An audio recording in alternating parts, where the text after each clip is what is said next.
I'm not going to sit here and say the season's done for Jeff Okudah. It's going to suck. It's not going to have a good year. That's why you don't take corners that high. If he goes out there and performs, great, fantastic. If he doesn't, not surprised at all. They missed out on getting a franchise quarterback. Of how you're supposed to turn it around, it's a 3-year window. And if you can't improve in year 2, I ain't got much for you. Show Terry, Michael Pittman, Colts wide receiver 1. Yes. Does pretty much anything he wants on Jeff Okudah in practice yesterday. We saw a lot of it via footage from the Pat McAfee show.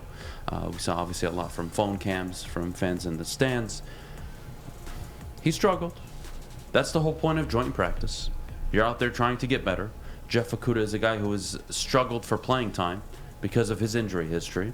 He's really, 10 games under his belt, coming off an Achilles injury. Yeah, this is rust, whatever you want to call it, that's fine. I'll give you a pass up until the season starts, but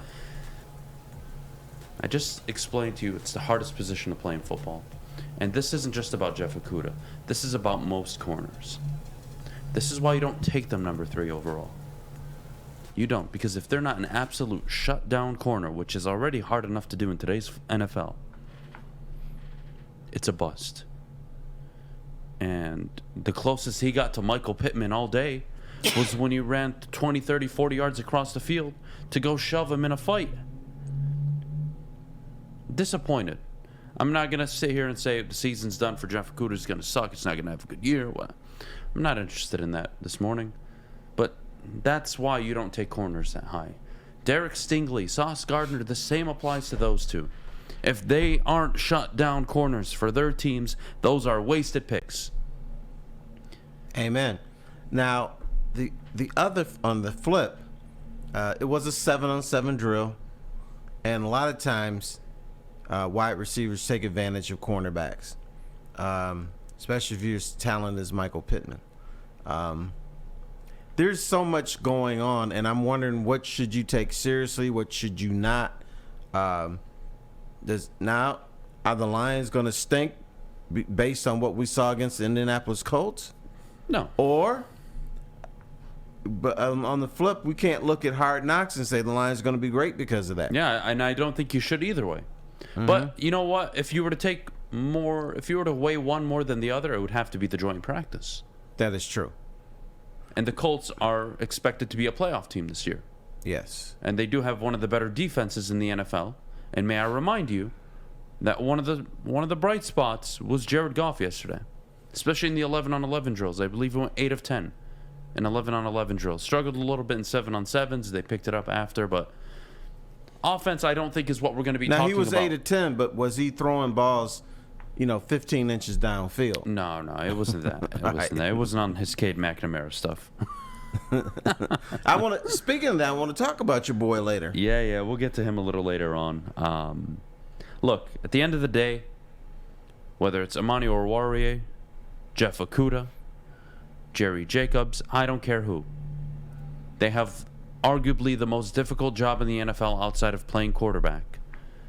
And that's guarding wide receivers for 4, 5, 6, 7 seconds. It's just impossible. It's just impossible. But it's possible if you only have to guard them for 2 seconds. That's what a pass rush is for. Bam. And that's why those players are more important. Because a pass rush can make average corners look above average. And Micah Parsons can turn Trayvon Diggs into an all-pro corner. That's the reality. So at the end of the year, this isn't a Brad Holmes situation. This isn't, Dan Campbell and Aaron Glenn let down Jeff Okudah. At the end of the day, it's on Jeff Okudah. If he goes out there and performs, cool. Great. Fantastic. If he doesn't, not surprised at all. I would be more surprised if he goes out there and has a Pro Bowl year. All right. Now, based on the Indianapolis Colts film that you saw, are you now saying the Lions are not making the Super Bowl now? I never said that. But you know what? I hope that's a reality check for a lot of people. They got a long way to go. But it's the difference between long way to go and where they're at. A long way to go to be a real contender. But they're about this close from being one of those teams in the middle of the pack that you could swing to 6 wins up to 9 wins. They're that type of team right now. That's how their win-loss ratio. And that's most of the NFL. And you'd rather be there than at the bottom. Correct. And what are they missing? Ideally, a franchise quarterback. But that's irrelevant for this season, so I'm not even going to waste my time talking about it. You know what? Alec As Pierce, many years as the Lions absolutely stunk, they missed out on getting a franchise quarterback. Either because they didn't want to mess with Matthew Stafford's psyche, because they never got him a backup. Who's the greatest backup quarterback in the last 20 years for the Lions? I know you're thinking, but he started. You're going to say John Kitna, but he started a bunch of games. Yeah, I'm Dan O. Stan Orlovsky. He was brutal. I think at the end of the day, you can't press a panic button and enjoy practice, but it should give you some context to where your team is going to struggle. You saw them struggle against the run against Atlanta, even though they didn't game plan, right? That's probably a thing that makes, I would say, a significant difference is your game planning to stop the run is a little different, right? And preseason, it's kind of just, let's go out there, let's execute our core foundational plays, and let's see how we do. That's really what the preseason is.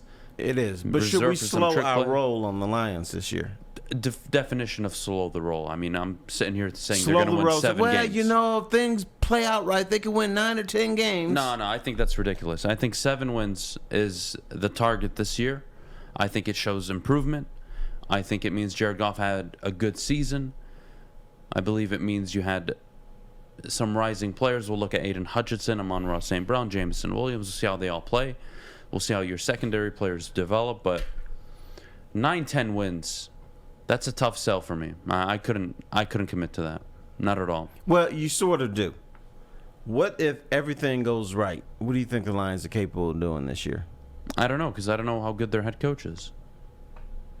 That's I'm supposed to ask you in November. I forgot. Well, no, but if you told me there was a top 10, if Dan Campbell's a top 10 coach, that's like his potential, and he's going to shock the league this year. Yeah, okay, I can buy into that, but I just don't know. I think 7-8 wins at the most is fair. I think it's fair with the schedule. I think it's fair with the talent Brad Holmes has brought in, and I think it's fair under the NFL hierarchy of how you're supposed to turn it around. It's a 3-year window, and if you can't improve in year 2, I ain't got much for you.